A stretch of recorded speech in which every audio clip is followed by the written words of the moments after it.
బన్నీవాస్ గారు మీకే సార్, మీరు పేరులోనే బన్నీ గారిని పెట్టుకొని అల్లు అర్జున్ గారు పాపం రివర్ లో దూకేస్తుంటే కాపాడలేదు ఎందుకు అని మాకు టాక్ వచ్చింది. ప్లే చేయండి. ప్రూఫ్ ఉంది సార్ మాకు.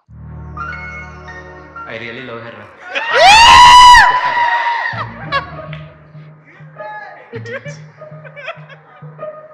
మీరిద్దరు డ్రాప్ అయిపోయినరా, ముందు నేను ఇది జోక్ కాదు, సీరియస్. వన్స్ మోర్, మరి దారుణంగా ఉంది. Once more, once more. One more. I really love her.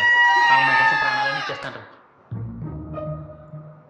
ఇది జోక్ కాదు, సీరియస్. సీరియస్. సార్ ఏంటి సార్ సీరియస్? అది ఆర్య లాస్ట్ రోజు షూట్, ఆ ముగ్గురు ఆర్టిస్టులు రాబోతే ఒకటేమో దిల్ రాజు గారు క్యాషియర్, శ్రీధరు, నేను, మా డైరెక్టర్ వేణు ఉన్నాడు కదా, వేణు, ముగ్గురు మాట. సుకుమార్ గారు ఏం చేస్తారంటే వేస్ట్ గా పడి ఉన్నారు మీరు ముగ్గురు ట్రెండ్ అని చెప్పి మామే షార్ట్. మళ్ళీ ఎప్పుడు సార్ యాక్టింగ్? చాలా చూసినారు. చాలా బాగా చేశారు సార్. Very natural. మావిడ గట్టిగా తిట్టింది, అప్పటి నుంచి మళ్ళీ మీకు కనపడలేదు తర్వాత. యాక్టింగ్ బాబు నిన్నే ఇదిగో మా మిత్ర మండలిలో ఏదో రీల్ చేయించారు. తర్వాత నాకే చూసి నేనే ట్రోల్ అవుతానని ఆపేసాను, నేను రానివ్వలేదు. అది మీరు హీరోలకి ప్రాఫిట్లు వస్తే బెంజ్ కార్లు కొనిస్తారని టాక్. మరి నాకు కార్ వద్దులేంటి సార్, ఓకే ఫ్లాట్ ఏదో చిన్నది.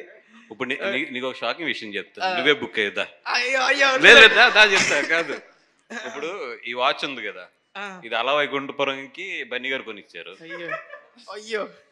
మన తండేలకి చైతన్య గారు ఒక వాచ్ కొనిచ్చారు. ఇప్పుడు లిటిల్ హార్ట్స్ కి నువ్వు కూడా వాచ్ కొనేవాళ్ళు. తీసుకోండి సార్, వాచ్ తీసుకోండి. ఈ వాచ్ కాదు నాన్న, సినిమాని ఇచ్చాను సార్, ఇంత మంచి సినిమాని మీకు డిస్ట్రిబ్యూట్ చేయడానికి.